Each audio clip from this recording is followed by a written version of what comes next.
بسم اللہ الرحمن الرحیم حسبنا اللہ نعم الوکیل نعم المولا ونعم النصیر لا حول ولا قوة الا باللہ العلی العظیم بسم اللہ الرحمن الرحیم الحمد للہ رب العالمین والعاقبۃ لأہل التقوی والیقین والصلاة والسلام على سید الانبیاء والمرسلین ابی القاسم محمد اللهم صل على محمد وعلى محمد الطاہرین المعصومین لا سیما بقیۃ اللہ المنتظر الحجۃ الثانی عشر روحی و ارواح العالم بالتراب مقدم الابتداء ولعنۃ الدائمۃ الباقیۃ علی اعدائهم اجمعین رب اشرح لی صدری ویسر لی امری واحلل عقدۃ من لسانی یفقهوا قولی اما بعد فقد قال اللہ تبارک و تعالی فی کتابہ المبین وهو اصدق القائلین وقول الحق اعوذ باللہ من الشیطان الرجیم بسم اللہ الرحمن الرحیم رضی اللہ عنہم ورضوا عنہ اولئک حزب اللہ. اللهم صل على محمد وعلى محمد. انسان کی روحی اور روحانی صفات میں سے ایک بڑی عظیم صفت ہے کہ اللہ نے جو بھی اس کے مقدر میں، جو بھی اس کے نصیب میں کر دیا ہے، جو بھی اس کے نصیب میں لکھ دیا گیا ہے، اس پر وہ راضی اور تسلیم ہے. اس میں کسی قسم کا شکوہ شکایت اللہ سے گلا نہ کرے. اس کے برعکس اگر کوئی شخص اللہ کی قضاء اور قدر پر راضی نہیں ہے، تسلیم نہیں ہے، دل سے گلہ مند ہے، شاکی ہے، تو اللہ کو سخت ناپسند ہے. بہت ساری باتیں اس سلسلے میں ہو چکی ہیں. آج غالباً 5ویں مجلس ہے. کچھ ایک تو واقعات آپ کے سامنے پیش کروں اسی سلسلے میں، پھر انشاءاللہ بات کو آگے بڑھاؤں گا تو جہاں پر کل بات روکی تھی. 5ویں امام محمد باقر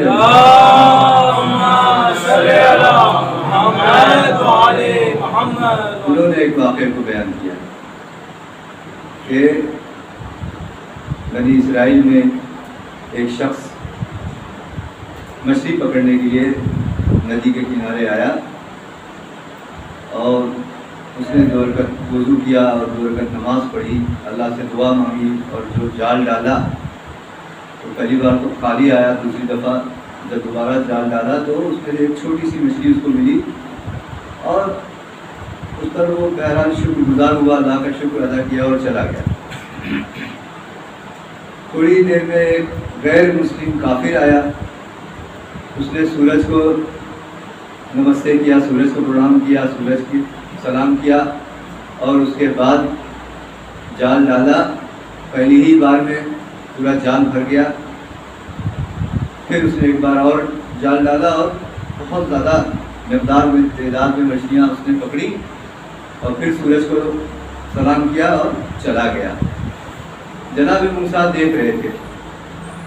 انہوں نے کہا بار الہا تیری مصلحت سمجھ میں نہیں آئی. وہ جو بندہ مسلم تھا، جو تیری عبادت کر رہا تھا، تیرا شکر گزار بندہ، اس کو تو تم نے جو ہے وہ 2 بار، دوسری دفعہ میں ایک چھوٹی سی مچھلی، اور اس کافر کو آپ نے جو ہے اتنا دنیا میں بخش دیا، اس کو اتنا عطا کر دیا. تو اللہ نے کہا ہے موسیٰ ذرا داہنی طرف دیکھو. داہنی طرف جب دیکھا تو دیکھا کہ بڑا ہی عظیم خزانہ ہے. طرح طرح کے ہیرے جواہرات، جویلریز جو ہے، طرح طرح کے یاقوت اور زمرد، زمین سے لے کر کے آسمان تک جیسے اس کو دکھائی دیا جناب موسیٰ کو. بڑا بڑا ایک خزانہ اور عظیم خزانہ. تو کہا کہ یہ اس مسلمان کے لیے ہے جو میرے اس فیصلے پر راضی رہا. میں نے جو اس کے نصیب میں کیا تھا اس کو شکر کیا اس نے اور وہ راضی رہا اس پر. پھر کہا بائیں طرف دیکھو. یہاں پہ اللہ نے کہا کہ کیا اس شخص کا جو ہے حق ادا نہیں ہوا؟ اس نے دنیا میں اس کو کم مچھلی ملی لیکن کیا میں نے اس کو اتنا نہیں دے دیا کہ وہ راضی ہو جائے؟ آخرت کے لیے اس کے لیے ذخیرہ نہیں ہوگا؟ کہا بے شک یا اللہ آپ نے اس سے کہیں زیادہ عطا کر دیا. کہا اب بائیں طرف دیکھو. جب بائیں طرف دیکھا تو دیکھا کہ انواع و اقسام کے عذاب کے ذریعے موجود ہیں. کہیں سانپ، کہیں بچھو، کہیں کھولتا پانی، کہیں اسی سے اپنی آگ جل رہی، کہیں. کہا کہ یہ اس کافر کے لیے ہے جو دنیا میں مجھ پر ایمان نہیں رکھتا ہے، لیکن دنیا میں اس کو اس کا اجر دیا. لیکن کیا وہ اجر اس کے لیے کافی ہے؟ کیونکہ دیکھو دنیا میں تو ہر چیز فنا ہو جانے والی ہے، آخرت کی چیز باقی رہنے والی ہے. فانی چیز کا مقابلہ باقی چیز سے نہیں کیا جا سکتا. وہی جناب سلیمان کا مشہور واقعہ کہ جب اوپر سے چلے جا رہے تھے ایک جنگل کے نیچے سے، ایک جنگل سے ایک کسان نے، ایک فقیر نے کہا بار الہ تیرا شکر، یعنی کہا تیری قدرت پہ یہ کہ تم نے ایک کسان کے بیٹے کو اتنی بڑی قدرت دے دی، بادشاہت. ہوائیں جب یہ میسج لے کر کے گئی جناب سلیمان کے پاس تو حکم دیا نیچے لے کے چلو. جب آئے تو فقیر گھبرایا کہ شاید برے لگی یہ بات پہنچ گئی ان تک. کہا گھبراؤ نہیں، میں اللہ کا نبی ہوں، بتاؤ تم نے کیا کہا تھا. پھر اس نے یہی کہا کہ میں نے یہی کہا کہ سبحان اللہ جس نے ایک کسان کے بیٹے کو آج اتنی طاقت اور قدرت دے دی، پوری دنیا پر اس کی حکومت ہے، ہواؤں پر، پرندوں پر، جانوروں پر، ہر چیز پر اس کی حکومت ہے. تو جناب سلیمان چونکہ اللہ کے نبی تھے، یہی سمجھایا کہ دیکھو میری یہ جو حکومت ہے یہ باقی رہنے والی ہے یا فنا ہو جانے والی ہے؟ تمام چیزیں یہ سب فنا ہو جانے والی ہے. آپ کی حکومت، خود آپ کا وجود ختم ہو جائے گا. کل نفس ذائقۃ الموت، سب چیز ختم ہو جانے والی ہے. تو اللہ کے نبی نے کہا لیکن تم نے جو یہ کلمہ ادا کیا منہ سے سبحان اللہ، اس کا ثواب جو تم کو ملا وہ ہمیشہ کے لیے باقی ہے. تو بتاؤ تمہارا یہ سبحان اللہ زیادہ بہتر ہے یا میری یہ دولت زیادہ، میری یہ حکومت اور بادشاہت زیادہ بہتر ہے جو فنا ہو جانے والی ہے؟ اس طرح سے اللہ کے نبی نے سمجھایا. تو عزیزو اللہ کی مصلحت جیسا کہ پچھلی مجلسوں میں آج بھی ہم سمجھ نہیں پاتے کیونکہ ہمارے پاس علم غیب نہیں ہے اور ہمارے اندر اتنی ظرفیت نہیں ہے کہ ہم اللہ کی مصلحتوں کو سمجھیں. نبی نہیں سمجھ پاتے، انبیاء نہیں سمجھ پاتے تھے اللہ کی مصلحت. چنانچہ ایک نبی کا ہے واقعہ کہ گزر رہے تھے، دیکھا تالاب میں کچھ بچے نہا رہے ہیں. ایک نابینا بچہ ہے، اندھا. اس کو سارے بچے پریشان کر رہے ہیں، کوئی ڈبو رہا ہے پانی میں، کوئی سر پہ مار رہا ہے، کوئی پیر پکڑ کے کھینچ لے رہا ہے، کوئی ہاتھ پکڑ کے کھینچ لے رہا ہے. نبی تھے، نبی رحم دل ہوتا ہی ہے، مومن کا ایک صفت یہ ہے کہ رحم دل ہوتی ہے. ویسے نبی دعا کی بار الہ اس بچے کو آپ کی روشنی دیتے، بینائی عطا کرتے. اللہ نے نبی کی دعا سن لی، اس بچے کو بینائی عطا کر دی. اب بینائی جب عطا ہو گئی، آنکھوں میں روشنی آ گئی اس لڑکے کی، تو اب وہ لڑکا چونکہ رات بڑا تھا ان لڑکوں سے، طاقتور بھی تھا، اب اس نے پکڑ کے دوسرے بچوں کو پانی میں ڈبونا شروع کیا. پانی میں گردن اس کی اندر دبا کے آخر میں وہ بچہ مر گئے. ایک بچہ مرا تو دوسرے بچے کی طرف پورا 2-3 بچے اسی میں مر گئے. اب جب جناب اللہ کے نبی نے دیکھا کہ یہ تو سب کو مار ڈالے گا اس طرح سے، فوراً پھر دعا کی بار الہ پھر سے اس کی آنکھوں کی روشنی واپس لے لے. تو بہتر جاننے والا ہے کہ کیا مصلحت ہے بندوں کے لیے، کیا مصلحت ہے. اللہ نے بھی سمجھایا کہ دیکھو مجھے بہتر معلوم ہے کہ میں کس طرح سے اپنے بندوں کے ساتھ میں برتاؤ کروں. انسان نہیں سمجھ پاتا ہے مصلحت. عام انسان کی باتیں عام انسان کو سمجھنا بہت مشکل ہے. ایک کتاب ہے ایران میں، بہت ذخیر کتاب ہے، انسان موجود ہے ناشناختہ. یعنی انسان طرح ایک ایسی مخلوق ہے جس کو آج تک کوئی پہچان نہیں سکا. باقی آپ ڈسکوری اور نیشنل جیوگرافک چینل وغیرہ میں دیکھیے، ایک ایک جانوروں کے بارے میں ڈیٹیل مل جائے گی آپ کو، کیسے جو ہے وہ رہتے ہیں، کیسے اولاد پیدا کرتے ہیں، کیسے کہاں رہتے ہیں، کیا پسند ہے کیا ناپسند ہے. لیکن انسان کے بارے میں ابھی کوئی حتمی فیصلہ نہیں ہو پایا. تو انسان کو پہچانا، تو جب انسان کی مصلحتوں کو پہچاننا ناممکن ہے اور اس کو پہچاننا ناممکن ہے، اس کی باتوں کو سمجھنا مشکل ہو جاتا ہے، تو اللہ کی مصلحت، اللہ کی حکمت. کہتے ہیں ایک کسان تھا، آسان کر رہا ہوں میں چونکہ مجھے معلوم ہے، مجھے کہاں آخر میں مشکل چونکہ بحث آ جاتی ہے، اس لیے میں بالکل فریش آپ کو کر رہا ہوں. ایک بار صلوات بھیجیے آپ.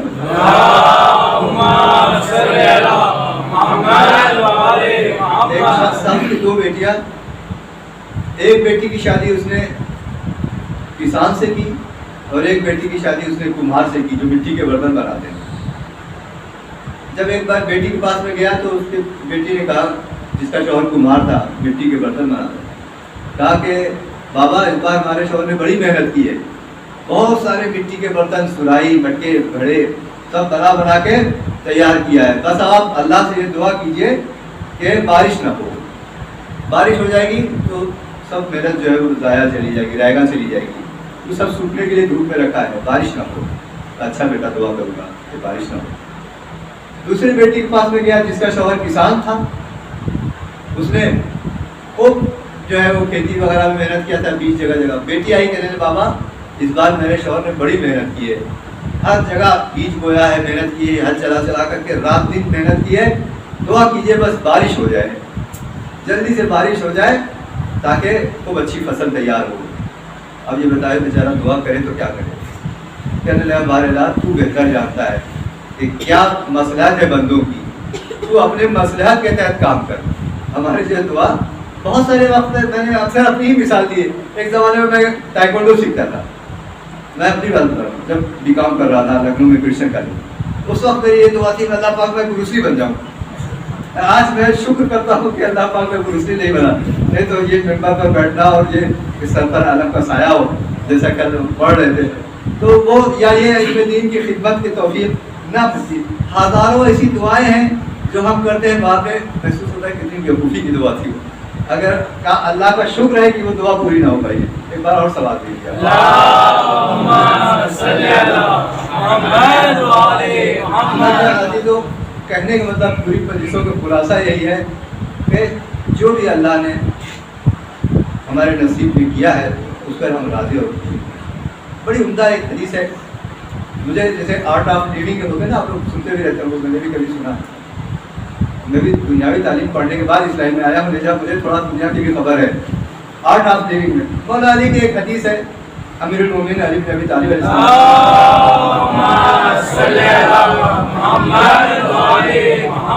اس سے بہتر کیا آرٹ آف لیونگ ہوئے گا، کیا بہتر چلے گا؟ انہوں نے مولانا فرمایا یہ حدیث کو، جس سے میں نے ایک عالم دین کے منہ سے سنا، انہوں نے کہا یہ حدیث اتنی عمدہ حدیث ہے کہ اس کو سونے کے ورڈ سے، سونے کے حروف لکھ کر کے فریم میں لگا دینا چاہیے۔ مولا فرماتے ہیں اذا لم تکن ما ترید فارد ما تکن، کہ جب تم جو چاہو نہ ہو سکے، کیونکہ جوان آپ زیادہ دکھ رہے ہیں، میں مجھے اس لیے اور بھی یہ حدیث بیان کرنا ہی تھا کہ اذا لم تکن ما ترید فارد ما تکن، جب تم جو چاہو نہ ہو سکے تو پھر اسی کو چاہ لو جو ہوا ہے۔ سمجھ میں ترجمہ شاید تھوڑا مشکل ہو رہا ہے، یعنی جو آپ کی خواہش تھی وہ نہیں ہو پایا، تو جو ہوا ہے اسی کو آپ خواہش کر لو، اسی کو آپ مان لو، اسی کو ایکسیپٹ کر لو، تہہ دل سے اسی پر شکر گزار ہو جاؤ، اسی اللہ کے فیصلے پر راضی ہو جاؤ۔ یہ بزرگوں کے لیے بھی ہے، نہیں کہ خالی جوانوں کے لیے۔ اگر آپ کو بیٹا چاہیے تھا، بیٹی ہو گئی تو منہ مت بنائیے، گرمسایا مت کریے، ہاں، بلکہ خوشحال ہو جائیے، اللہ نے بیٹی عطا کی ہے۔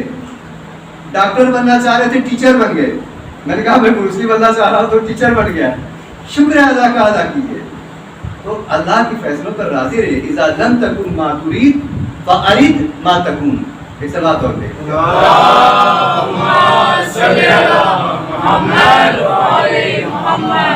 اگر اس کے برعکس کوئی ہے تو اللہ کو بہت ناگوار گزارتا، کفر کے زمرے میں آتا ہے۔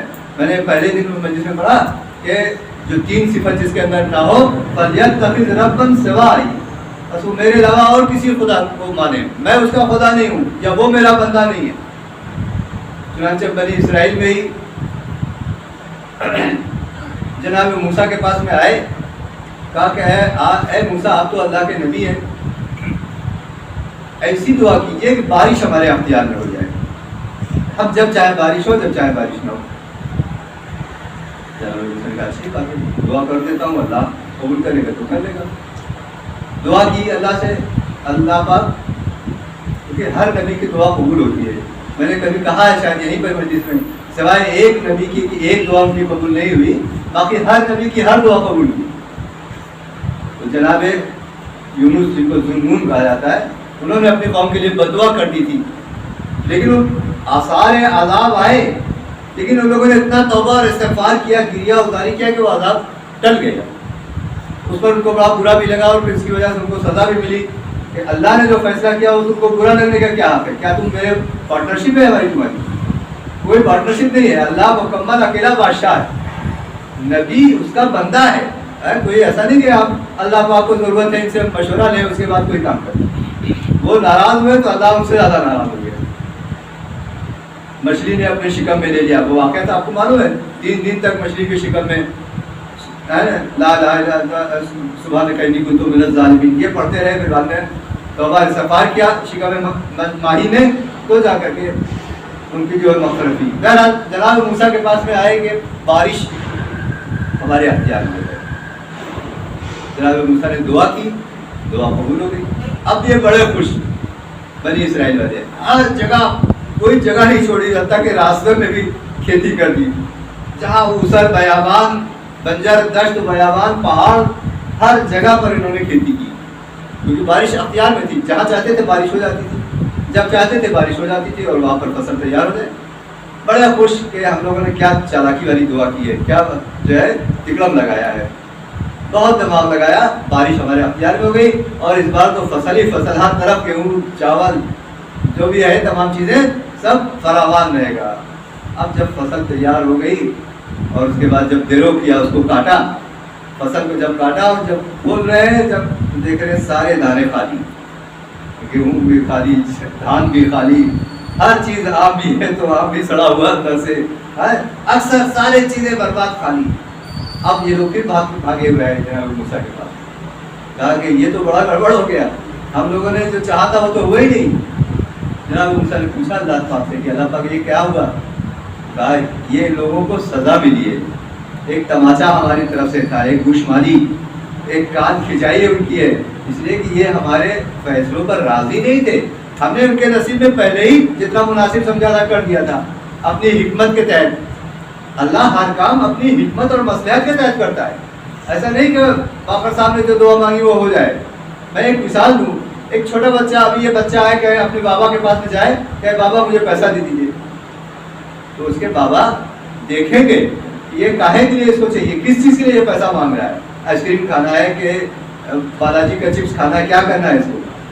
اس کے حساب سے اس کو کہتے ہیں ایک تقدیر کریں گے نا کتنا دینا چاہیے.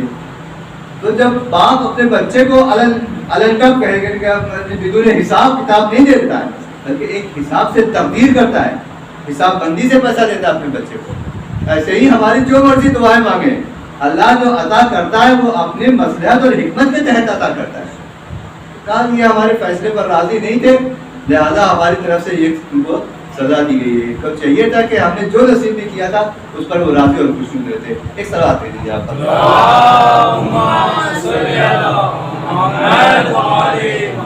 بہت ہلکی چکی سی سلوات کی ایک آواز کے ذرا.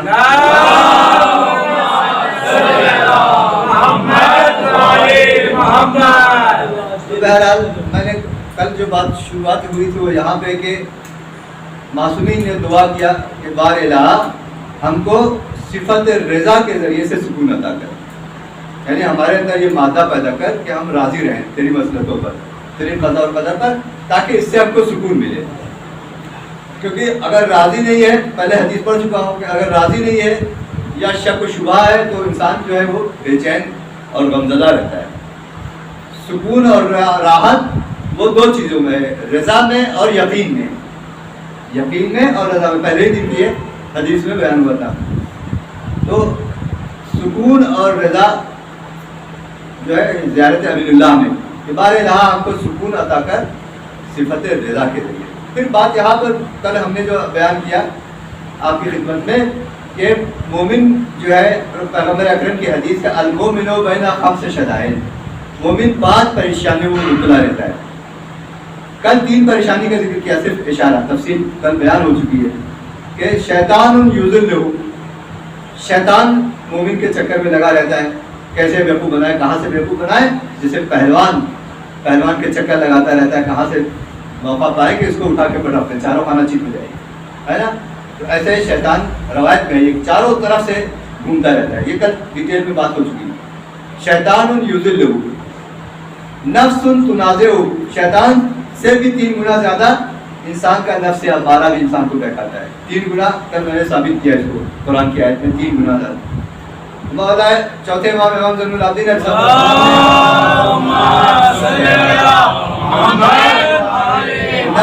تیرا شکایت مفاتیح الجنان میں موجود ہے. مناجات نمبر 15 مناجات 15 اس میں نفس کی 13 شکایت کی اللہ سے کہ نفس جو ہے برائی کو اچھائی بنا کے پیش کرتا ہے. کسی دوست کو مار بھی دیا اور دوست اسی لائق تھا, وہ مار کھانے کے لائق تھا, اسے مار کھانے والا کام ہی کیا تھا. کسی کی غیبت کی اور اس کا اسی لائق ہی اس کی غیبت کی جائے. اس کی میرا بس صرف میں BBC لندن میں دے دوں جا کر. یہ نہیں کہ ہاں ہم نے غلط کیا. ارے انسان اگر غلطی کرے تو شرمندہ ہو جائے تو اللہ معاف کر دیتا. غلطی کیا بھائی معذرت کر لے, معافی مانگ لے, بھائی مجھ سے غلطی ہو گئی, میں نے آپ کی غیبت کر دی, حلالیت طلب سے. یا دوسری مثال ہے, نامحرم پر نظر پڑ گئی, توبہ کرے, استغفار کرے, وہ اللہ کو پسند ہے. نہ یہ کہ ٹھیک بن جائے کہ ہاں یہ اس کا حق تھا یا یہ کرنا چاہیے, یا یہ کہ دوسرے تعویلات جوان لوگ بہت ساری تعویلات, چونکہ میں بھی کالج پڑھا ہوں, بڑے سارے تعویلات کہ میں تو اللہ کی حسن, اللہ کا اللہ کی قدرت نمائی دیکھ رہا ہوں اور دیکھ کر کے درود بھیجتا ہوں. یہ سب انسان کو بیوقوف بنا سکتا, کوئی اللہ کو تو نہیں بیوقوف بنا سکتا. ہاں وہ میں نے کہا نا سبحان اللہ, فوٹویں دیکھے جا رہا تھا اور کہہ رہا تھا سبحان اللہ. نامحرم کی فوٹو 4-5 پیج آگے پلٹ گئے, کہنے لگا دوست کہنے لگا 4-5 سبحان اللہ آگے چلا گیا, پھر سے سبحان اللہ. یہ سب جو ہے عزیزو تو شاید نفس تنازع ہو, نفس جو ہے وہ اسے جھگڑا کرتا ہے. تیسرا ہم نے کیا بتایا تھا, کافرون یقاتل, کافر جو مسلمانوں سے اور مومنوں سے در حال جنگ. 3 کل میں نے بیان کیا تھا تفصیل سے. چوتھا جو ہے بیان کرنا چاہ رہا ہوں آپ کی خدمت میں, وہ منافق یبغض, منافق جو مومن سے بغض رکھتا ہے. یہ کافر سے بھی خطرناک ہے. منافق کو 2 بار سزا ملتی ہے, ایک اس کے نفاق کی اور اس برے عمل کی. کافر کو ایک ہی سزا ملے گی اس کے کفر کی, لیکن منافق کو جو دوہرا, جو 2 چہرہ اس کا ہوتا ہے, جو ڈبل گیم جو کھیلتا ہے نا, اس کا جو دوہرا جو چال رہتی ہے, اس کی وجہ سے کافر کو 2 سزا ہے. اور مومنوں بھائیوں میرے عزیزوں, اسلام کو کفر سے اتنا نقصان نہیں پہنچا ہے جتنا کہ نفاق اور منافق سے نقصان. رسول کے پاس میں رات دن بیٹھ رہے ہیں, لیکن نفاق کا یہ عالم ہے کہ رسول کے خلاف کانسپریسی, رسول کے خلاف سازش رچی جا رہی ہے کہ رسول جب اس راستے سے گزرنے لگیں گے, پتلا سا درہ ہے, یہاں اونٹ کو ہکا دیں گے, اونٹ گر جائے گا کھائی میں, ویلی میں گر جائے گا, اور جو ہے ہمارے پر نام نہیں آنے پائے گا. یہی جن کو آج اسلام مسلمان کے ایک طبقہ جو ہے وہ اپنا رہبر مان رہا ہے, یہ ان کا حال ہے. وہی شیخین جن کا نام بھی لینا مناسب نہیں, یہی شیخین اس میں شامل تھے, 12-13 آدمی میں یہ شامل. پیغمبر کو اللہ کی قدرت اس وقت بجلی چمکی اور سب کے چہرے سامنے آ گئے, کیونکہ کھل کے نہیں بیان کر سکتے, آپ سمجھدار ہیں, سمجھیے, کھل کے چہرے سامنے آ گئے. پیغمبر نے حذیفہ یمانی کو سب کے نام بتائے کہ دیکھو فلاں تھا, فلاں تھا, فلاں تھا, فلاں تھا. اس میں سے ایک صاحب جو بڑے چالاک سمجھتے تھے اپنے کو, بڑے پریشان تھے, شیخ ثانی, کہتے تھے پوری زندگی ابو جو ہے وہ حذیفہ یمانی سے پوچھتے رہتے تھے, یہ بتاؤ کس کو بتایا تھا, کس کو بتایا تھا رسول اللہ نے, کون کون تھا اس میں. رسول اللہ نے منع کیا ہے, راز ہے اللہ کا, میں نہیں بتا سکتا. آخر میں پوچھنے کہیں میرا نام تو نہیں تھا اس میں, چور کے داڑھی میں تنکا, کہیں میرا نام تو نام نہیں تھا اس میں, کیونکہ وہ تھے اس میں. جتنی منافقت سے اسلام کو نقصان پہنچا ہے, کفر سے نہیں پہنچا. اس سے بڑی کیا نفاق. غدیر کے میدان میں تو آپ کہہ رہے ہیں بخن بخن یا مبارک ہو اے علی, آپ میرے اور تمام مسلمانوں کے مومن بن گئے, مولا بن گئے, تمام مومنین کے مولا بن گئے. اور اس کے بعد جو ہے آپ صفیفہ میں جو ہے علی کے خلاف, علی کو قتل کرنے کی دھمکی دی جا رہی ہے, علی کے خلاف علی کے گلے میں رسی ڈال کر کے گھسیٹا جا رہا ہے اور گلے پہ تلوار رکھی جا رہی ہے. منافقت نہیں تو کیا ہے. لیکن یہ الگ بات ہے کہ مولا, چونکہ اسلام اس وقت ایک اسٹارٹنگ, ایک بگننگ تھی اسلام کی, ایک کمزور پودے کی طرح سے اسلام تھا, اس لیے مولا علی نے تلوار نکال کر کے ان کے خلاف جنگ نہیں کی. وغیرہ ایسا نہیں کہ علی کمزور ہو گئے تھے, علی کے اندر طاقت موجود تھی, لیکن رسول خدا نے اپنی زندگی میں وعدہ بھی لیا تھا کہ اے علی اس وقت تم صبر کر سکو گے. مولا علی نے وعدہ کیا تھا کہ ہاں یا رسول اللہ, میں دین کے خاطر, اللہ کی خوشی کے خاطر اس سے بھی بڑے بڑے مسائل برداشت کرنے کے لیے بھی تیار، تکلیفوں کو برداشت کیا، لیکن جاتے تھے دربار میں. کیونکہ میں ایک واقعہ سناؤں آپ کو. جاسلیف جو عیسائیوں کا بہت بڑا عالم، فادر پوپ جس کو بولتے ہیں، وہ آیا. رسول خدا کا انتقال ہو چکا تھا، خلیفہ اول موجود تھے بادشاہت کے اپنے تختے پر. یہ خلیفہ کیا، یہ سمجھیے بادشاہت جیسے تبدیل ہو گئی تھی. اسی لیے تو اسلام بدنام ہوا کہ اسلام تلوار کے بل پر پھیلا ہے. خلیفہ ثانی کے دور میں ایران کو فتح کیا. مولا علی نے منع کیا تھا کہ اسلام پر داغ لگے گا، دھبا لگے گا کہ اسلام تلوار کے بل پر پھیلا ہے. آج یہ الزام ہے، لگتا ہے اسلام پر، کیونکہ وہ الگ بات ہے کہ مولا نے بہرحال پھر جب دیکھا کہ نہیں حملہ ہونے ہی والا ہے تو کچھ طریقے بتائے، اسٹریٹجک جو پلاننگ وہ مولا نے بھی بتائی کس طرح سے کریں. جاسلیف عالم بہت بڑا عیسائیوں کا، وہ آیا. رسول خدا کا انتقال ہو چکا. آنے کے بعد کہتا ہے کہ مجھے پتہ چل گیا. پوچھا اس نے کہ رسول اللہ کہاں ہے؟ پتہ چلا کہ ان کا تو انتقال ہو گیا. تو کہا کہ اب ان کا جانشین کون ہے؟ لوگوں نے بتایا خلیفہ اول کو کہ یہ جانشین ہے. گیا کہ آپ رسول کے جانشین ہیں؟ کہا ہاں میں جانشین ہوں. کہا کہ میں جاسلیف ہوں، بہت دور سے آیا ہوں، رسول کے خط پر آیا ہوں. رسول اللہ نے مجھے خط لکھا تھا، بلایا تھا، میں رسول کی دعوت پر آیا ہوں. تو کہا اچھا بڑی اچھا ہوا آیا، لیکن یہ بتاؤ مال اور دولت لے کے آئے ہو کہ نہیں؟ رکومات وجوہات شرعیہ یہ لے کر کے آئے ہو کہ نہیں لے کے آئے ہو؟ کہا نہیں وہ تو نہیں لے کے آیا ہوں، پیسہ لے کر نہیں آیا ہوں، میں رسول کی دعوت پر آیا ہوں. مجھے رسول سے کام تھا، مجھے کچھ سوالات کرنا تھے، میں دیکھنا چاہ رہا تھا کہ مذہب آپ پر ہے کہ آپ پر نہیں ہے. تو اس نے کہا اچھا پوچھو کیا پوچھنا. تو اس جاسلیف نے پوچھا، آغا کافی نے اپنی کتاب میں بلبل بستان مہدی میں یہ واقعہ لکھا ہے. تو کہا کہ یہ بتائیے اصحاب اخدود کس کو کہتے ہیں؟ قرآن میں اصحاب اخدود نام آیا ہے، ڈیٹیل نہیں ہے، اس کی تفصیل نہیں ہے. اصحاب اخدود کس کو کہتے ہیں؟ تو ان کو معلوم کہاں آتا. وہ تو خود ہی بولتا ہے کہ میرے اندر ایک شیطان ہے جو کبھی کبھی مجھے بہکا دیتا ہے. جب مجھے دیکھنا کہ میں اس پر شیطان حاوی ہو رہا ہے، چھوڑیے ان کا تذکرہ. اس نے کہا کہ نہیں معلوم. اب یہ شک میں پڑ گیا یہ رسول کے جانشین ہے اور ان کہہ رہے ہیں کہ کچھ نہیں معلوم، تو اس کا مطلب یہ مذہب صحیح نہیں ہے. جو اتنے میں مولا کائنات وہاں پر موجود تھے. مولا نے کہا کہ پوچھو تم کیا پوچھنا چاہتے ہو. جانشین برحق تو یہی تھے مولا کائنات. کہا پوچھو تم کیا پوچھنا چاہتے ہو. خلیفہ ثانی بولتے ہیں ہاں اگر علی جواب دے تو سمجھو کہ اسی نے جواب دیا ہے، شیخ اول نے جواب دیا ہے، کوئی فرق نہیں پڑتا ہے چاہے علی جواب دے. ہاں تم کو سوالات جو کرنا ہے وہ علی سے کرو. تو اس نے کہا کہ یہی سوال میرا آپ سے بھی ہے کہ اصحاب اخدود کس کو کہتے ہیں.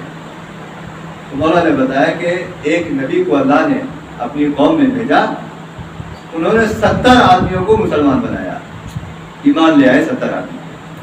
جب بادشاہ وقت کو پتا چلا کہ 70 آدمی یہ مسلمان ہو گئے ہیں، اس نے ایک بہت بڑا گڈھا کھلوایا، بہت بڑا عظیم، اور اس میں آگ جلوائی، لکڑیاں روشن کر دی اور کہا کہ آپ لوگ اس آگ میں کود جائیے. مسلمانوں کو سزا دی، سب لوگ خود سے جائیے، اس آگ میں کود جائیے، نہیں تو ہم بہت سخت سزا دیں گے، اس سے بھی خطرناک سزا دیں گے. تو اس میں 69 یعنی 69 آدمیوں نے چھلانگ لگا دی. اللہ کو جو کلمہ پڑھا، شہادتیں پڑھا، جو بھی پڑھا، اور اللہ کے ایمان کا، اپنا ایمان کا اقرار کیا اور آگ میں چھلانگ لگا دی. آخر میں جو ایک عورت تھی، 68 آدمی گئے، 2 بچ گئے. ایک عورت جس کے گود میں بچہ تھا، دودھ پیتا ہوا بچہ، وہ بھی جانے لگی چھلانگ لگانے کے لیے اس آگ میں. مولا بتا رہے اس کو. اس نے سوچا کہ میری گود میں 1.5 سال کا جو بچہ ہے، اس کو کیوں لے کے جاؤں گا آگ میں، اس کو ابھی کس چیز کا ہوش. اس نے بچے کو زمین پر اتار دیا، گود سے اتار دیا، زمین پر رکھ دیا اور جانے لگی کودنے کے لیے آگ میں. وہ بچہ قدرت خدا سے بولتا ہے، وہ بچہ کہ ماں مجھے بھی لے کر کے آگ میں کودو، اس لیے کہ اللہ کی راہ میں، اللہ کی خوشی کے لیے اپنی جان دینا میرے لیے بھی باعث افتخار ہے، میں بھی شہادت کے مرتبے پر فائز ہونا چاہتا ہوں. وہ ماں پلٹ کر کے آتی ہے اور اس بچے کو بھی گود میں لیتی ہے اور آگ میں جا کر کے کود جاتی ہے اور شہید ہو جاتی ہے. تو مولا نے فرمایا کہ یہ اصحاب اخدود ہیں. تو اس نے کہا ہاں بے شک آپ نے صحیح جواب دیا، ہماری کتابوں میں بھی ایسے ہی تذکرہ ملتا ہے. پھر اس شخص نے کہا کہ کچھ میرے بارے میں بھی بتائیے، کچھ میرے بارے میں بھی بتائیے. مولا نے کہا کہ تمہارے بارے میں کیا بتاؤ، تم جب آ رہے تھے تم نے راستے میں یہ سوچ لیا تھا کہ حق واضح ہو جانے کے بعد بھی میں ایمان نہیں لاؤں گا. حق واضح ہو جائے گا، کلیئر ہو جائے گا، تبھی میں ایمان نہیں لاؤں گا، کیونکہ میرے ہاتھ سے دنیا چلی جائے گی. یہ جو ہاتھ چومنے مولانا لوگوں کو بڑا مزہ آتا ہے ہاتھ چومنا. بقول شہید باقر صدر کے ہر آدمی ایسا نہیں ہے، مجھے تو بہت بالکل آپ پسند ہے کیونکہ اللہ شہید باقر صدر کے بہت سارے لوگ مولانا بنتے ہیں. بچے آتے ہیں نا، ابھی ہم لوگ ان کا ایڈمیشن کے لیے جب ان سے سوالات کرتے ہیں، بعض بچے معصوم ہوتے ہیں، صحیح جواب اس طرح کے جواب دیتے بھی ہیں بعض بچے. تو میں مطلب لوگ ہماری عزت کریں اس کے لیے مولانا بنو. یہ سب بچپنے کی بات، بہت چھوٹے بچے اتنے بڑے بڑے بچے بھی آتے ہیں جواب دیتے ہیں. باقر صدر کا کہنا ہے کہ بہت سارے لوگ مولانا اس لیے بنتے ہیں کہ لوگ ان کا ہاتھ چومیں. یہ نہیں جانتے ہیں کہ جو جتنی زور سے ہاتھ چومے گا اتنا زیادہ تھوک لگا کے چلا جائے گا. کس کو پسند ہے تھوک لگوانا؟ مجھے تو نہیں پسند ہے کوئی تھوک لگائے میرے ہاتھ پر، تو تھوک لگوانا پسند نہیں ہونا چاہیے. بہرحال ایک سوال دے دیجیے آپ.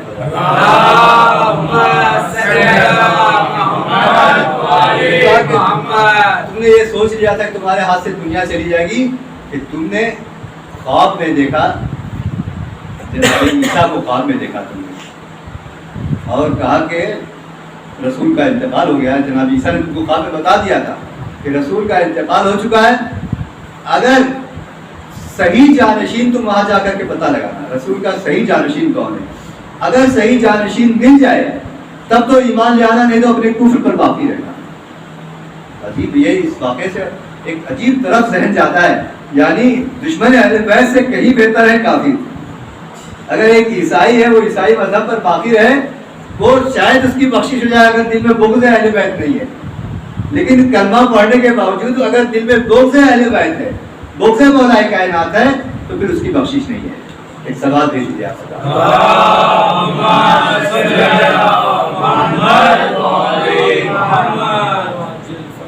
ایک اور سوال دے دیجیے.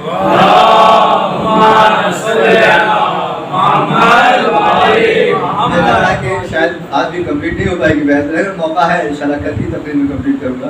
اور جہاں جیسے دیکھوں گا وقت کم ہوتا جا رہا ہے، مطالب کو بھی سمیٹ دوں گا. اکثر یہ ہو جاتا ہے کہ مطالب کو زیادہ سے زیادہ مطالب کو پیش کرنے کے چکر میں جو ہے وہ بات کبھی کبھی حق ادا نہیں ہو پاتا، ایکسپلین اچھے طرح سے میں نہیں کر پاتا ہوں. اس لیے آج میں بڑے اطمینان سے پڑھ رہا ہوں واقعات سے، تاکہ آپ لوگ بھی غور سے سنیے. ایک بار اور سوال دیجیے.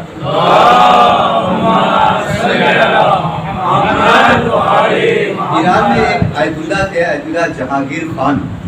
یہ آیت اللہ بروجردی کے بھی استاد تھے، بڑے بڑے مراجع کے یہ استاد تھے. آیت اللہ بروجردی جو عالم وقت، ان کے بھی استاد تھے آیت اللہ جہانگیر خان. یہ 20-25 سال تک جیسے کہتے ہیں اپنی زبان ممبر کے لائق یہ زبان نہیں، لیکن میں بمبئی میں رہتا ہوں، میری بھی زبان خراب ہو چکی. ایک محلے کے جیسے کہا جائے ٹپوری ٹائپ کے، جیسے ایسے انسان تھے.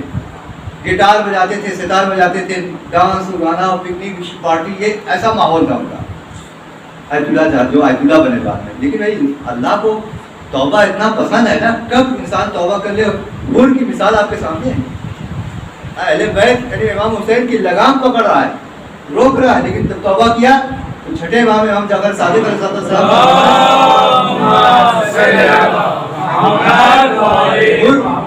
اس مقام تک پہنچ گئے ہیں کہ قیامت تک جو بھی انسان، چاہے وہ مر جاؤ، آیت اللہ سیستانی کیوں نہ، آیت اللہ وحید خراسانی کیوں نہ، جو بھی انسان امام حسین کی اور اصحاب کی جو زیارت پڑھے گا وہ اس کو کہنا پڑے گا بے ابی انت و امی، میری ماں باپ آپ پر قربان ہوں.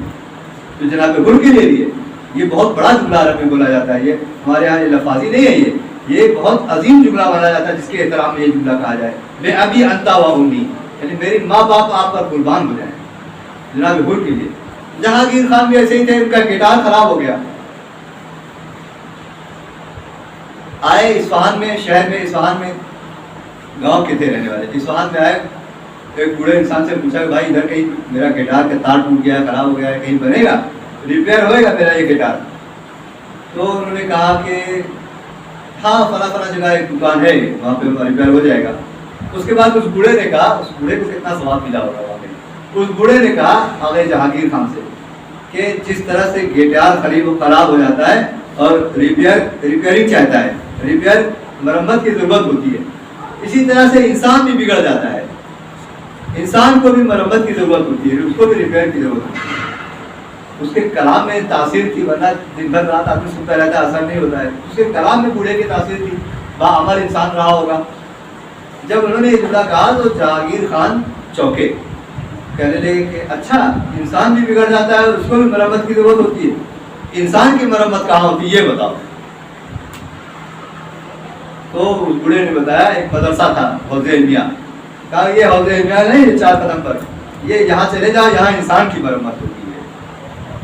جہانگیر خان نے اپنا ستار پھینکا, اپنا گٹار پھینکا اور گئے مدرسے میں, کہا کہ مجھے پڑھنا ہے, مجھے دینی تعلیم حاصل کرنا ہے. اس کے بعد انہوں نے وہیں سے خط لکھ دیا اپنے والدین کو کہ میں یہاں مدرسے میں نے ایڈمیشن لے لیا ہے اور اب میں انشاءاللہ فارغ ہونے کے بعد ہی آؤں گا. پھر ایسی لگن سے پڑھا کہ ان کا صاحب کرامات ہو گئے آیت اللہ جہانگیر خان. یہی عیسائی حضرات جسے ذہن میں واقع آیا, اصفہان میں عیسائی بہت رہتے تھے. عیسائی حضرات سے جہانگیر خان سے مناظرہ ہو رہا تھا. عیسائی کہہ رہے تھے کہ ہمارا مذہب حق پر ہے, جہانگیر خان کہہ رہے تھے کہ نہیں, اس وقت جو ہے شیعہ مذہب واحد مذہب ہے جو ناجی ہے اور جو حق پر ہے. تم اپنے جب تک اسلام رسمی طور پر نہیں آیا تھا وہ جذبہ صحیح تھا, حضرت عیسیٰ بھی صحیح باتیں لے کے آئے تھے, لیکن جب اسلام آ گیا تو پھر اب اس کی بات ماننا تمہارے لیے ضروری ہے. لیکن وہ لوگ ضدی تھے, مان نہیں رہتے, نہیں ہم صحیح ہیں, ہم حق پر ہیں, ہم حق پر ہیں. آخر میں جہانگیر خان کو غصہ آیا. جہانگیر خان نے کہا, دیکھیں کس منزلے تک پہنچ چکے تھے. آیت اللہ جہانگیر خان نے کہا کہ اگر حضرت عیسیٰ اس وقت دنیا میں آ جائیں اور وہ جو بات بولیں, اگر وہ یہ بات بول دیتے ہیں کہ اس وقت جو ہے صرف شیعہ مذہب ہے جو حق پر ہے اور جو نجات پانے والا بہشت میں جانے والا مذہب ہے, تو تم مانو گے کہ نہیں مانو گے؟ بہت مشہور بات ہے یہ. کہا ہاں بے شک. اب اس زمانے کی بات ہے, کہا حضرت عیسیٰ. انہوں نے کہا کہ انہوں نے 2 رکعت نماز پڑھی اور اللہ سے دعا مانگی. جناب عیسیٰ تشریف لے آئے اور اپنے جو ماننے والے تھے, ان کے جو بڑے بڑے عالم لوگ تھے, ان سے مخاطب ہو کر کے کہا کہ اس وقت صرف علی اور اولاد علی کا جو مذہب ہے, یعنی یہ شیعہ مذہب, صرف علی اور اولاد علی کا جو مذہب ہے وہی صرف نجات پانے والا ہے, باقی سب صرف گمراہی اور ہلاکت ہے.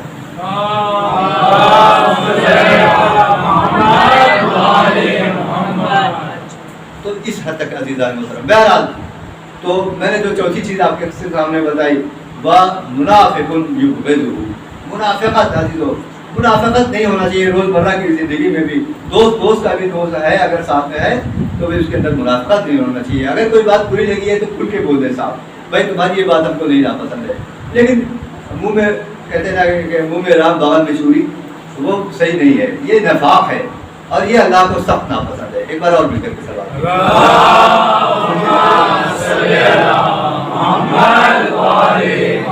پانچویں اور آخری چیز سوچو کہ مکمل کر دوں. وَمُؤْمِنٌ, 5 چیزیں پریشانیاں ہیں, 4 بتا چکا ہوں. وَمُؤْمِنٌ يَحْسُدُ, اور مومن جو مومن سے حسد کرتا ہے. عزیزو حسد میں نے اسی کو آج بیان کرنے کے لیے کل چھوڑ دیا تھا وہاں پر. کہ حسد جو ہے جس کو انگلش میں آپ لوگ بولتے ہیں انوی, ہے نا, یعنی جیلیس پڑھنا سمجھے, انوی زیادہ سوٹیبل لفظ ہے اس کے لیے.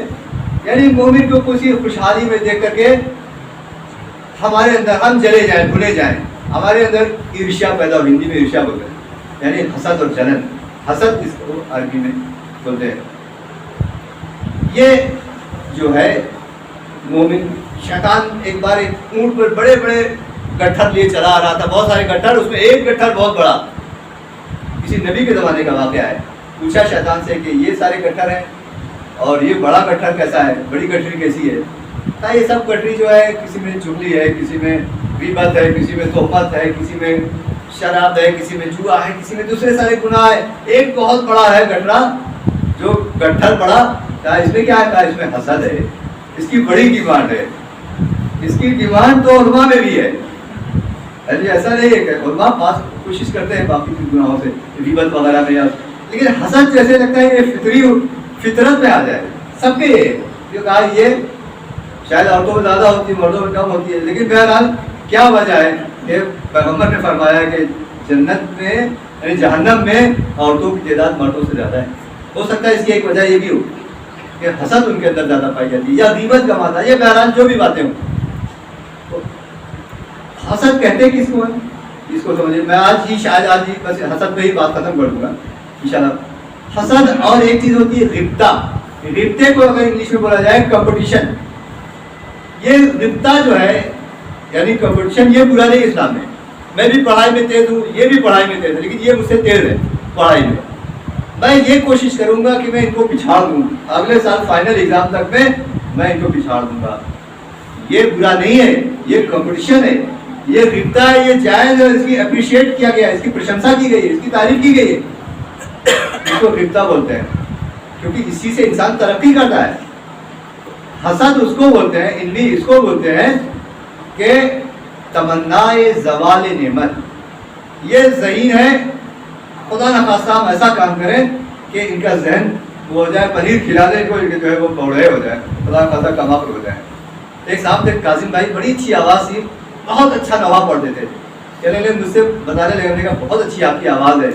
کہا کہ میری آواز بہت اچھی تھی، لیکن کچھ حاسدوں نے بعد میں مجھے کیرو کھلا دیا، اس کے بعد سے میری آواز پھٹ گئی. یہ کیا؟ یہ حسد ہے. کسی کوئی خوبصورت ہے، آپ یہ کہیں اللہ کرے اس کو چیچک نکل آئے، یہ حسد ہے، یہ حرام ہے. البتہ فقہی اعتبار سے یہ ہے کہ جب تک کہ کوئی اعضاء اور جوارح سے کوئی چیز ظاہر نہیں ہے گناہ نہیں ہے. لیکن روحانی بیماریوں سے ایک عظیم بیماری ہے، بہت بڑی بیماری ہے. یعنی اگر کوئی انسان چاہتا ہے کہ روحانی اعتبار سے کسی کمال تک پہنچے، طیل عرض پہنچے، اسم اعظم تک پہنچے، جن کا ذکر آتا رہتا ہے ہماری مجلسوں میں، کل پرسوں آیا، اس کے لیے ضروری ہے کہ اگر دل میں حسد ہے اس کو دور کرو. پیغمبر اکرم نے ایک شخص کے انٹروڈیوس کرایا، فلاں شخص جنتی ہے. وقت تو بڑی تیزی سے بھاگ رہا ہے، میں مکمل نہیں کر پاؤں گا لگ رہا ہے. ایک بار اور صلوات بھیجیے آپ.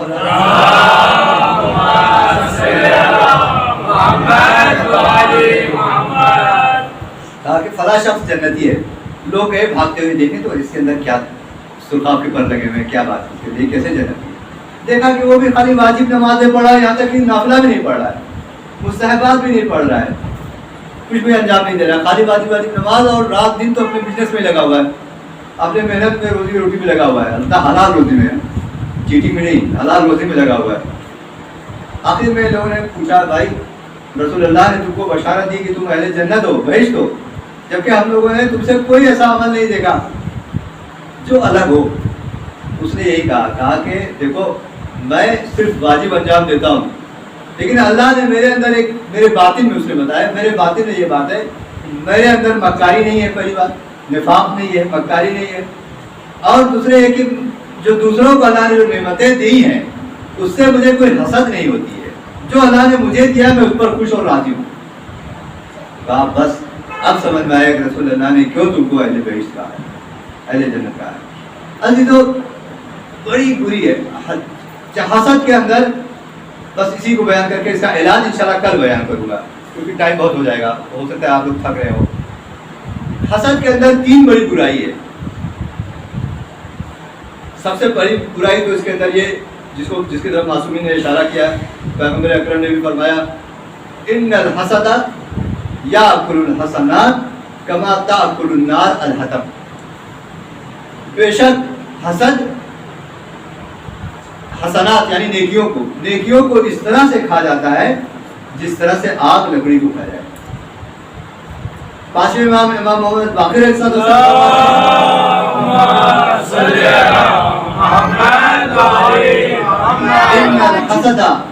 یاکل الایمان وحسنات یا ایمان، تقریباً ایک ہی جیسا.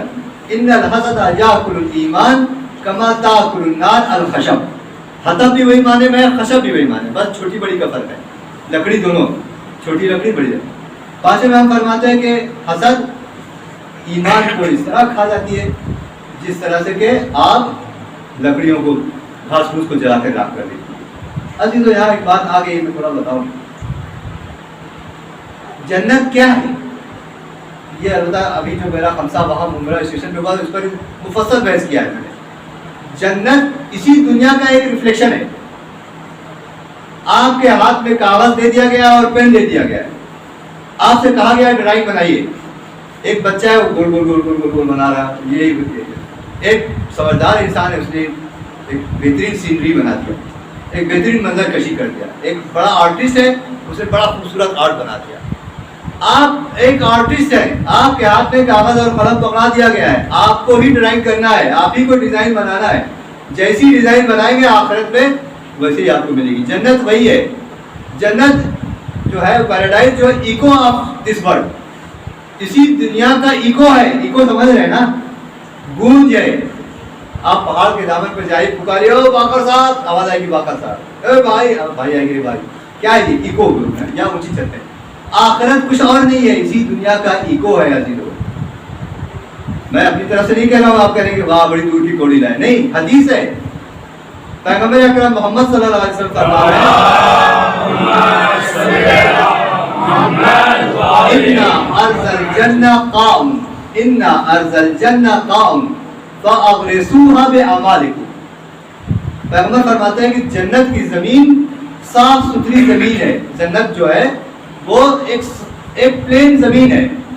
آپ اپنے اعمال کے ذریعے سے اس میں پودے لگائیے. اغرسو یعنی کھیتی لگانا، پودے لگانا، پھول پتی لگانا. انسان اپنے اعمال کے ذریعے سے اس میں پھول پتی لگاتا ہے، ایک پلاٹنگ کرتا ہے. ایک زمین رہتی ہے، اس میں بلڈر کیا کرتا ہے؟ پلاٹنگ کرتا ہے. پلان کر کے ساتھ میں ہاں یہ 2000 اسکوائر فٹ میں گھر بنے گا، بنگلہ بنے گا، یہ 1000 اسکوائر فٹ میں. ایسے ہی جنت کی زمین پلاٹنگ کرنا آپ کو اللہ نے دیا ہے، آپ کی ذمہ داری پر ہے. اور حقیقت میں جو میں نے کہا نا کہ جو آپ دنیا میں بوئیں گے وہی کاٹیں گے. دنیا میں بیج لگانا ہے، فصل وہاں کاٹنا ہے. عزیزو اسی لیے تو مزرعہ کہا گیا ہے کہ الدنیا مزرعۃ الآخرہ. بیج یہاں بویا جائے گا لیکن فصل کب تیار ہوگی؟ مرنے کے بعد جب وہاں پہنچیں گے تو فصل تیار ہوگی.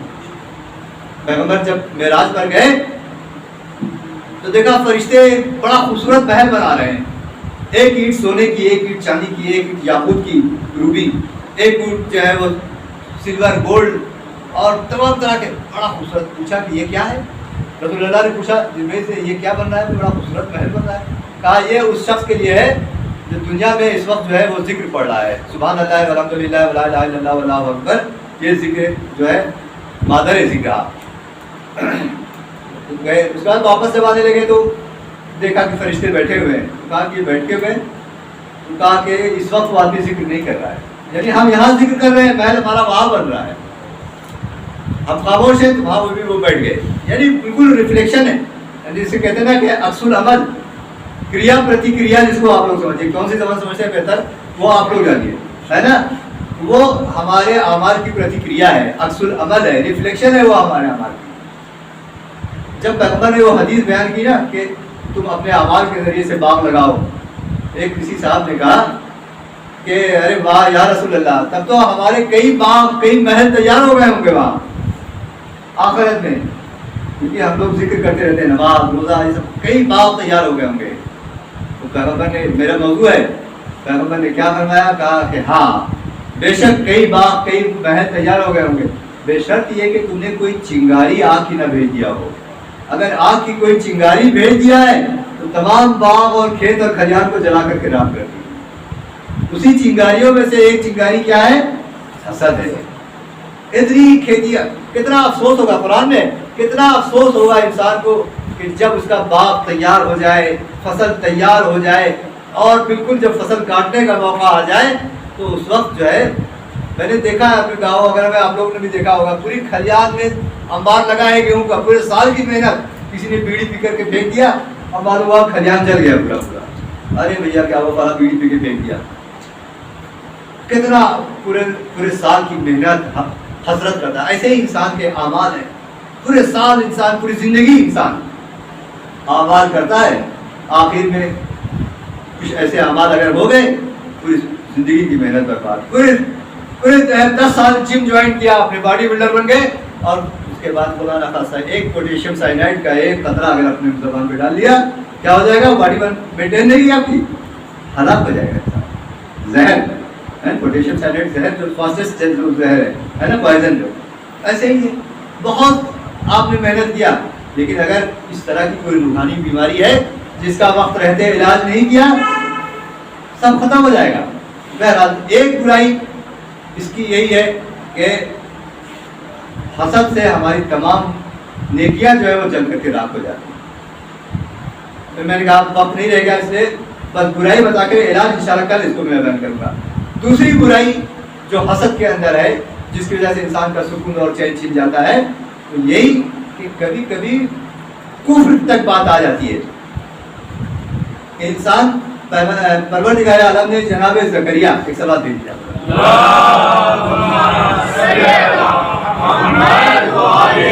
جناب زکریا سے کہا کہ اے زکریا، جو لوگ حسد کرتے ہیں وہ میری دی ہوئی نعمتوں پر خوشحال نہیں ہے، اور وہ اس بات پر ام یحسدون الناس علی ما آتاہم اللہ، قرآن کی آیت ہے کہ وہ لوگ جو میں نے لوگوں کو عطا کیا ہے اس پر حسد کرتے ہیں. یعنی گویا وہ میرے فیصلے پر راضی نہیں ہے.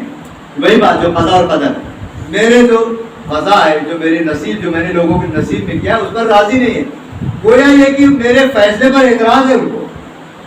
یعنی اس کا مطلب یہ دیکھیں کفر تک بات ہوتی ہے، اس کا مطلب یہ کہ مجھے چاہیے تھا کہ پہلے اس بندے کو نعمت دینے سے پہلے اس حسد کرنے والے سے میں رائے مشورہ کرتا.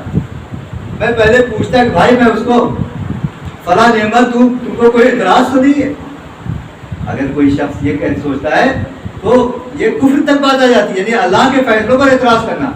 سپریم کورٹ کے فیصلے پر ہم کو اختیار نہیں اس دنیا میں کہ کوئی اعتراض کر سکے، تو وہ تو حقیقت میں سپریم کورٹ ہے جہاں کوئی غلطی کا امکان ہی نہیں ہے، جہاں تو سپریم کورٹ بھی غلط فیصلے کر رہے ہے نا. لیکن وہاں سپریم کورٹ غلط فیصلہ نہیں کرنے والا، وہاں اعتراض کا کوئی حق نہیں. ایک صاحب کہنے لگے، میں نے کہیں پڑھا نہیں لیکن ایک بزرگ صاحب کہنے لگے کہ کسی شخص کو کسی کو خواب میں دکھایا کہ مجھے 35 سال سے اس بات پر کوڑے پڑ رہے ہیں، مارے جا رہے ہیں، میں نے ایک بار کہہ دیا تھا کیا ناوقت بارش ہو رہی ہے. فرشتے مار مار کے مجھ سے پوچھ رہے ہیں جبھی سے، بتاؤ بارش کا صحیح وقت کب ہے، بارش کا صحیح وقت کب ہے، صحیح وقت بتاؤ بارش کا صحیح وقت. اکثر ہمارے منہ سے اس طرح کی باتیں نکل جاتی ہے، یہ کیا ناوقت بارش ہو رہی ہے، ابھی جاب پہ جانا تھا، ابھی فلاں جگہ جانا تھا. یہ سب باتیں اللہ اپنے رحم و کرم سے معاف کر دیتا ہے ہم کو، وگرنہ کفر تک بات ہے. تو حسد کرنے والی کی جو دوسری برائی یہی ہے کہ وہ اللہ کے فیصلے پر راضی نہیں ہے. یعنی اللہ پر آبجیکشن ہے، آبجیکشن میں آرڈر ہے، آبجیکشن جو ہے یہ بڑا غلط بات ہے، یہ کفر تک بات آ جاتی ہے. اور تیسری برائی جو حسد کے اندر ہے، آخری بس آپ کی زحمت تمام، کہ حسد صرف ایک برائی نہیں، ایک سوتا پھوٹتا ہے، چشمہ پھوٹتا ہے ہزاروں برائی کا. وہاں سے کہا جائے مادر، جس کو کہتے ہیں مدر بورڈ ہے برائیوں کا، ہزاروں برائی. حسد اگر انسان کے اندر پیدا ہو گئی، مجھے اس سے حسد پیدا ہو گئی، یہ بڑا خوبصورت ہے، میں بدصورت. اب جو ہے میں جگہ جگہ ایک شخص ان کی برائی کرتا پھر رہا ہوں، غیبت ہو رہی ہے، حسد کی وجہ سے غیبت بھی ہو رہی ہے، حسد کی وجہ سے تہمت بھی لگ رہی ہے، حسد کی وجہ سے کبھی کبھی انسان قتل بھی کر دیتا ہے، حسد کی وجہ سے انسان خودکشی بھی کر لیتا ہے. میرے استاد تھے آیت اللہ تقدیری، بس میں انشاءاللہ کہ یہی پہ بات ختم کر دوں گا. آیت اللہ تقدیری خمینی صاحب کے شاگرد بھی تھے. وہ کہنے لگے اپنا کسی پہچان والا واقعہ بتا رہے تھے. 2 آدمی تھے، ایک آدمی کو اپنے پڑوسی سے حسد ہو گئی. میں نے کہا حسد ایک برائی تو ہے ہی ہے، لیکن اس سے ہزاروں برائیاں پیدا ہوتی ہیں. اس نے کیا کیا، ایک غلام خریدا، اور اس غلام کو خریدنے کے بعد ایسی اس کی تربیت کی جو بولو وہ کرے، وہ بغیر چون چلا کیے. اس کی سالہ سال تربیت کیا، اور اس کے بعد اس کو اپنے چھت پر لے کر گیا، تلوار نکالی اور غلام کو ہاتھ میں دیا، کہا کہ میرا قتل کر دو. دیکھیے حسد کہاں تک پہنچاتی ہے انسان کو.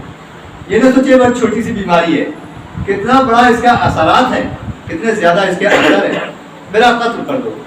غلام نے کہا کیوں قتل کرتے ہیں؟ کہا دیکھو میں نے تمہاری ایسی تربیت کی ہے بغیر پوچھے، کیوں ریزن پوچھے بغیر اس کام کو انجام دو. کہا لیکن تم نے پوچھ لیا، میں بتا رہا ہوں، مجھے بازو والے سے اپنے حسد ہے بہت، کیونکہ اس کی سماج میں بڑی عزت ہے، اس کی پولیس والوں میں بھی جان پہچان ہے، اس کی مولانا لوگوں سے بھی جان پہچان ہے، اس کی بڑے بڑے ٹرسٹیوں سے بھی جان پہچان ہے، ہر جگہ اس کی شان اور عزت ہے. میں چاہتا ہوں وہ اپنی چھت سے جا کر کے کراس کر کے اس کی چھت پر کود کے گیا تھا بازو والے کے. اور کہا کہ یہاں میرا قتل کر دو. کہا کہ جب میرا تم قتل کر دو گے, میری لاش جب میری ڈیڈ باڈی یہاں ملے گی اور پولیس آئے گی تو پولیس اس کے ہاتھوں پہ ہتھیلی لگا کے لے کے جائے گی, اس کی ساری عزت جو ہے مٹیا میٹ ہو جائے گی, اس کی ساری عزت ختم ہو جائے گی, لوگ اس کو قاتل سمجھنے لگیں گے اور عزت کرنا چھوڑ دیں گے. غلام نے حق دیا تو اس کے بعد جا کر کے خود ہی پولیس چوکی میں جا کر کے سرنڈر کر دیا, ہو گیا ایسی ایسی بات تھی, میں نے ایسا ایسا کام کیا ہے. تو اس آدمی کی عزت بجائے کم ہونے کی اور عزت بڑھ گئی. اسی لیے تو ہے الحسود لا یسود, حسد کرنے والے کو کوئی فائدہ نہیں, وہ خود اپنی آگ میں جلتا رہتا ہے عزیزو. بس آپ کی ذمت تمام. کربلا کے میدان میں بھی امام حسین کے قتل کی ایک بڑی وجہ حسد تھی. امام حسین نے پوچھا اس امامے کو پہچانتے ہو, یہ کس کا امامہ ہے؟ ہاں ہم اچھی طرح پہچانتے ہیں, یہ رسول خدا کا امامہ ہے. اس ابا کو پہچانتے ہو, یہ کس کی ابا ہے؟ ہم اچھی طرح پہچانتے. انشدکم اللہ هل تعرفونی, تم کو خدا کا واسطہ ہے, کیا مجھے پہچانتے ہو؟ ہاں ہم بالکل پہچانتے ہیں. بہت سارے وعدے لیے, کس کی سواری ہے, یہ کس کی تلوار ہے, یہ کس کی زرہ ہے, یہ کس کا امامہ ہے, یہ کس کی ابا ہے, سب کچھ جان رہے ہیں. یہ کہتے ہیں کہ ہم سب کچھ جان رہے ہیں, لیکن اس کے باوجود بھی ہم آپ کو چھوڑنے والے نہیں, ہم آپ کو قتل کر کے ہی رہیں گے. تو کہا کیا وجہ ہے, کیا برائی ہے, کیوں وجہ ہے کہ تم لوگوں نے ٹھان دیا کہ مجھے قتل کرو گے؟ کہا بغضا لابی, تمہارے باپ کے بغض کی وجہ سے. اور علی نے جو انصاف قائم کیا تھا, تمہارے علی کے انصاف کی وجہ سے. بغضا لابی کا زیرو چند جملے مسائل کے, تو جو کربلا کا سب سے سخت مسائل ہے. کسی نے چوتھے امام زین العابدین علیہ السلام سے پوچھا, مولا نے پوچھا مولا کربلا کے اس پورے واقعے میں سب سے سخت مرحلہ آپ پر, سب سے سخت آزمائش, سب سے سخت مصیبت آپ پر کہاں گزری؟ تو امام نے 3 بار کہا الشام الشام الشام, سب سے سخت. اس کے بعد مولا فرماتے ہیں, چوتھے امام فرماتے ہیں کہ کربلا میں 7 مصیبتیں ہم پر ایسی پڑی کہ وہ قیامت تک کبھی پوری نہیں جا سکتی. ایک مصیبت تو یہ کہ کربلا میں ہم کو ایک ایسے گھر میں رکھا کہ جس پر چھت نہیں تھی. دن بھر ہم تپتی دھوپ میں تپتے تھے اور رات میں سردی سے کانپتے رہتے تھے, اور ہمارے پاس کافی مقدار میں لباس بھی نہیں تھا کہ ہم اپنے بدن کو ڈھانپ سکتے. ہم رات بھر سردی سے کانپتے اور دن بھر دھوپ میں تپتے. دوسری مصیبت یہ کربلا شام میں ہم پر پڑی کہ ہم کو چاروں طرف سے گھیر کے یہ ملعون, کوئی نیزوں سے زخم لگاتا تھا, کوئی تلواروں سے, اور خوشیوں کے گیت گاتے تھے اور خوشیاں مناتے تھے. تیسری مصیبت یہ پڑی کہ ہم کو ایک بار یہودیوں اور نصرانیوں کے محلے میں لے کر کے گئے اور کہا کہ یہ ان کے باپ اور دادا نے تمہارے بزرگوں کو قتل کیا ہے, آؤ ان سے بدلہ لے لو. تو واللہ, چوتھے امام فرماتے ہیں واللہ ان میں سے کوئی بھی ایسا نہیں تھا جس نے کچھ نہ کچھ پھینک کے ہماری طرف مارا نہ ہو. کسی نے پتھر کھینچ کے مارا, کسی نے لکڑی کھینچ کے ماری, کسی نے کچھ پھینک کر کے مارا. پھر فرماتے ہیں کہ دن بھر ہم کو شام کی گلیوں میں گھماتے تھے, کہتے تھے اے لوگوں آؤ اور ان سے اپنا انتقام لو, ان کا خون اسلام میں حلال ہے, ان کا خون بہانا جائز ہے. لیکن عزیزو, اور اس کے بعد مولا ایک بہت دردناک لہجے میں فرماتے ہیں شام میں ہم کو غلاموں اور کنیزوں کے بازاروں میں لے جائے. عزیزو یہ بہت پرانی مسائل ہے, اور کہا گیا کہ وہاں منادی آواز دے رہا ہے یہ غلام ہے اور یہ کنیز ہیں, ان کو کوئی خرید دے. اور فرماتے ہیں کہ اس کے بعد یہ ملعون آتے تھے اور ہم کو کوئی تماشا مارتا تھا, کوئی ہمارا لباس مارتا تھا, اور اس طرح سے ہمارے ساتھ برتاؤ کرتے تھے جیسا کہ کوئی غلاموں کے ساتھ بھی کرنا روا نہیں ہے. اس کے بعد امام فرماتے ہیں ایک مصیبت یہ ہوئی کہ شام میں اونٹوں کے اوپر زینب اور کلثوم کے سامنے ہمارے بابا کا سر پیش کیا گیا, ہمارے بھائی جناب عباس کا سر پیش کیا گیا, اور یہ ملعون اس چھڑوں سے بے عزتی کرتے تھے, اور کبھی کبھی یہ سر زمین پر گر جاتے تھے اور گھوڑوں اور اونٹوں کے ٹاپوں کے نیچے آ جاتے تھے. اور عزیزوں آخری مصیبت جو امام نے فرمایا کہ اسی شام میں ایک عورت نے جلتی ہوئی آگ کو پھینکا، وہ میرے سر پر گرا، لیکن میرے ہاتھوں میں ہتھکڑی بندھی ہوئی تھی، پیروں میں بیڑیاں تھی، اور میں مجبور تھا، میں اس آگ کو بجھا نہیں سکتا تھا، لہذا پہلے تو میرا امامہ جلا اور اس کے بعد میرا سر جلا۔ ہاں لیکن عزیزوں آخری جو مصیبت ہے وہ وہی بے پردگی، جس کے لیے امام زمانہ نے کہا ہے لَقِيَنَّ الدِّمَاءَ بَدْلَ الدُّمُوعِ کہ میں خون کے آنسو لوں گا۔ اے آقا حسین، اے چچا حسین، میں آپ کے غم کو یاد کر کے خون کے آنسو لوں گا۔ کسی نے پوچھا مولا آپ کس غم کو یاد کر کے خون کا آنسو روئیں گے؟ کہ جناب عباس کا غم تو نہیں ہے؟ کہا نہیں نہیں، یہ غم تو ایسا ہے کہ اگر عباس بھی موجود ہوتے تو وہ بھی خون کے آنسو روتے۔ تو کہا علی اکبر کا غم ہے؟ کہا نہیں، علی اکبر بھی اگر ہوتے وہ بھی خون کے آنسو روتے۔ کہا جناب قاسم کا لاشا پامال ہوا، کہیں اس غم کو تو نہیں یاد کر کے آپ خون کے آنسو روئے؟ کہا نہیں، اگر قاسم بھی اس غم کو یاد کر کے وہ بھی خون کے آنسو روئیں گے۔ کہا مولا ہے امام زمانہ آپ ہی بتائیے تو کون سی ایسی مصیبت ہے جس کے بارے میں آپ نے یہ کہا کہ میں خون کے آنسو روں گا؟ تو کہا کہ وہ میری پھوپھیوں کا، وہ میری جداؤں کا بے مقنا چادر کوفہ اور شام کے بازاروں میں پھرایا جانا، سلام ہو میری ان بیویوں پر جن کے ہاتھ سے کچھ بندھے ہوئے تھے۔ سیعلم الذین ظلموا أَيَّ مُنقلب ينقلبون۔